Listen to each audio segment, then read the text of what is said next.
সেই জান্নাতে যাওয়ার জন্য আমাদের প্রতিযোগিতা চালাতে হবে। বাবাজি আমার নবী সাহাবী বলছেন, হুজুর কত বড় জান্নাতে আমি আপনাকে কোথায় পাবো? আমি আপনাকে কোথায় পাবো? আমি আপনাকে তো ছাড়া বাঁচবো না, বাঁচবো না। এই বলে নবী হাত ধরে কান্নাকান্নি করছে। আল্লাহ সব বুঝতে পেরে গেছে।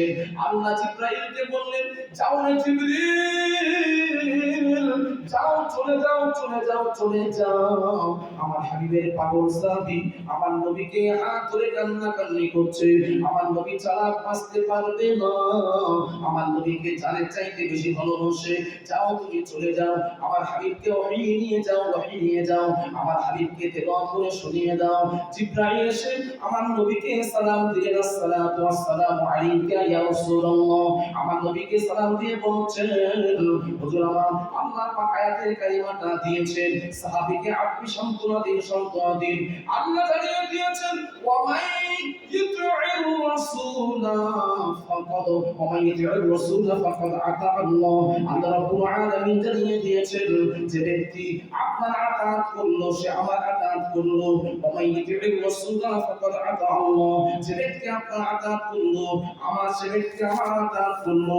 সুতরাং আপনার ভালোবাসা মানে আমার ভালোবাসা।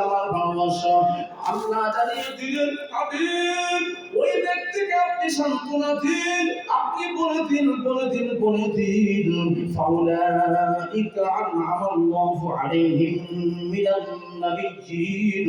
আল্লাহ জানিয়ে দিলেন, হাবিব রে, আমার নিয়ামত প্রাপ্ত বান্দা যারা তাদের মধ্যে আপনি হলেন শ্রেষ্ঠ। সুতরাং আপনাকে ওই সাহাবীটা ভালোবেসেছে, আপনি ওকে সান্ত্বনা দিন।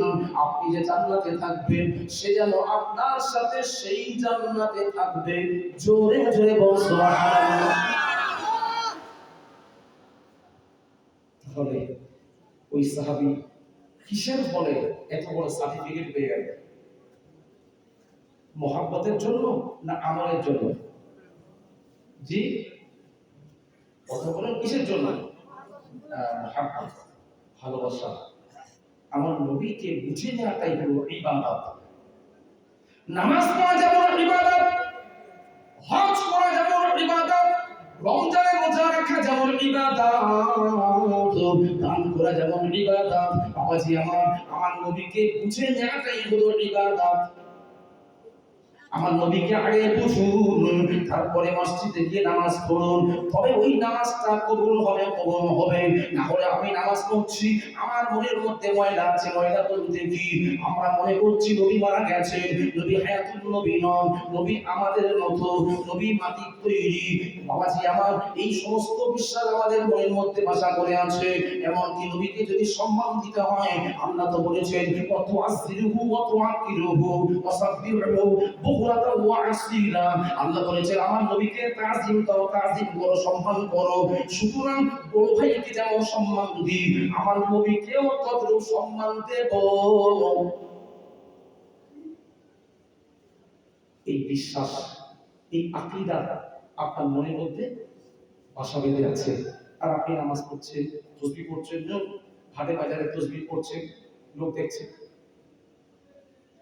এত সহজ নয়।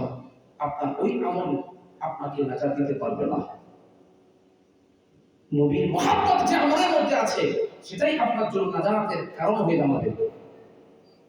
এই জন্য নবীকে বুঝুন, আকীদা দুরুস্ত করুন, আকীদা সাফ রাখুন। আমার নবীকে আল্লাহ পাক যে শান দিয়েছেন সেই শানটাকে বোঝার চেষ্টা করুন।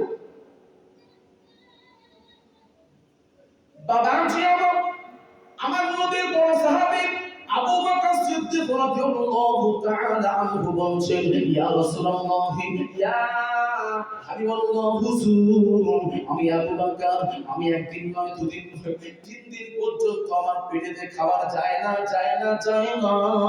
পানি খেয়ে আছি। আমার নবী তখন আবু বকরকে সান্ত্বনা দিলেন, ও বাবা আবু বকর, দেখো আমার পেটেতে কটা পাথর বাঁধা আছে। আমার নবী পাথর থেকে আবু বকর চুপ করে গেছেন।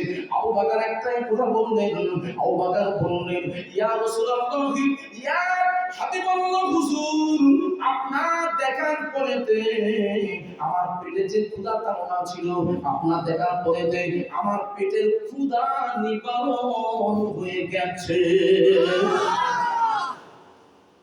সাহাবীদের মহব্বত, নবীকে দেখলেই পেটের ক্ষুধা চলে যায়। বাবাজি আমার আবু বকর সিদ্দিক রাদিয়াল্লাহু তাআলা আনহা পরিজাত টুকরি মেয়ে ছেলে নাম কি? আমার নবীর আহলিয়া, হাজারো হাজারো লাখ লাখ হাদিসের হাফেজা। বাবাজি আমার আম্মা জানো আয়েশা সিদ্দিক রাদিয়াল্লাহু তাআলা আনহা আমার নবীকে কেমন ভালোবেসেছেন দেখুন, একটু আপনাদের সামনে উপস্থাপন করি। ও আমার সংগ্রামপুর এলাকার মা ও বোনেরা, স্বামীকে ভালোবাসতে শিখুন। স্বামীকে কেমন ভালোবেসেছিলেন দেখুন। আম্মা জান আয়েশা সিদ্দিকা রাদিয়াল্লাহু তাআলা আনহা আমার নবী আমার দিনের দাওয়াতে বেরিয়ে যাচ্ছেন। আম্মা জানকে বলছেন, ও বিবি আয়েশা, আয়েশা, আয়েশা, আমার বাড়িতে তেমন কিছু খাবার নাই, অল্প কিছু জব আছে, এই জবটাকে তুমি 3 দিন ভাগ করে নাও, 3 দিন ভাগ করে খাবে। আম্মা জান চুপ করে আছেন।